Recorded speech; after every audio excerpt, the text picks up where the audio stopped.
Hey folks, how y'all doing? Kanal here, Bulls on Wall Street. Hope everybody's having a fantastic day and surviving the craziness that we call the markets. Market's pretty strong for most of the day. It looked really like for a while we wanted to bounce, and then Bernanke gave his speech, and the market really dipped down quickly after his talk, and then we rebounded a little bit into the close and got back some of those gains.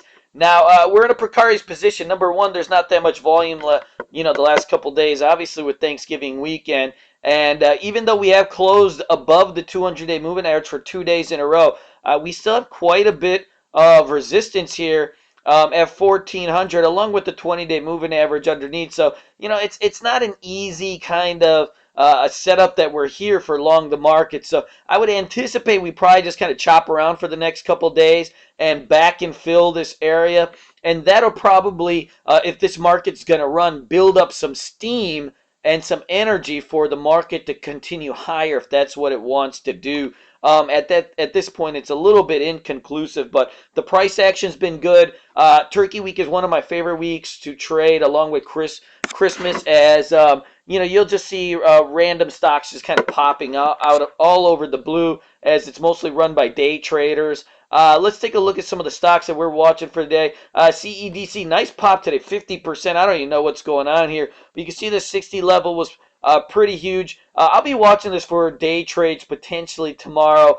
There was a nice volume pop today. I don't know what the cause of it was, but this is a stock that, at one point, it was a $4 or $5 stock, and, it's come down a lot over the years, but, it could be due for a run to maybe $1, so we don't know yet. PRMW, after this big spike, we're just slowly consolidating, right, and building a little bit of a flag here. I like the look here as long as it kind of holds this level. I would anticipate that, if it's going to pop out of this flag, this would be the week that it does it, with day traders kind of running around, pushing around small caps. THQI, love the look on this one. The stock had, I believe, a reverse split, and it still keeps just going down.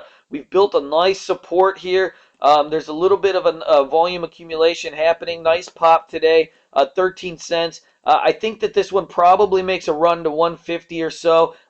Keep this on watch for potential day trades. This is a bottom bounce formation. A Court, exact same look as THQI.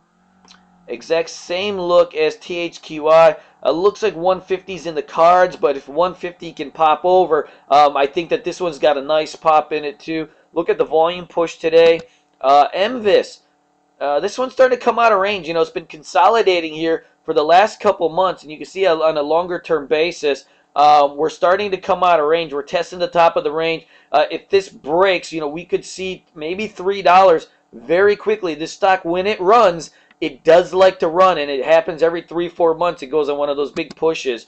ROSG, bottoming out here. If it could break over the 20-day moving average, that might bring in some buyers and make a run to about $3-5 or so. Often this stock kind of runs on PRs though. So, if there's no PR, sometimes it's a tricky trader. CLNT, huge push late in the day today off some article that said this thing could be worth $19. Most likely a fluff thing. I'll be looking for short shares to borrow on any pops, but in the meantime, if it does break its previous high, I do think there'll be a nice day trade in it with the potential to, run to $5, maybe even $6. Cali, same thing. Looking for a push over 5. This one had a really nice close to it. Held support here. I think that this one's got more in it. Keep this on watch for day trades. Remember, we don't want to marry these stocks. ZLC, we're right back at highs here. My only worry is that, we've had 3 up days in a row. I hate buying breakouts after 3 up days, so maybe a couple days consolidation, then go. HGT, big range. If it breaks over 8, look for a big ripper in this one. Vivis, this one's been trying to bounce to the long side, but it also looks like it could break down further to the downside. So I'll be looking to play this one each way. Sand, basically, a bear flag here. As long as it doesn't break back above 12, this is on watch for a short. SRPT, nice flag here. Really needs about 27.40. And then Baidu's looking like a bear flag for a potential short here.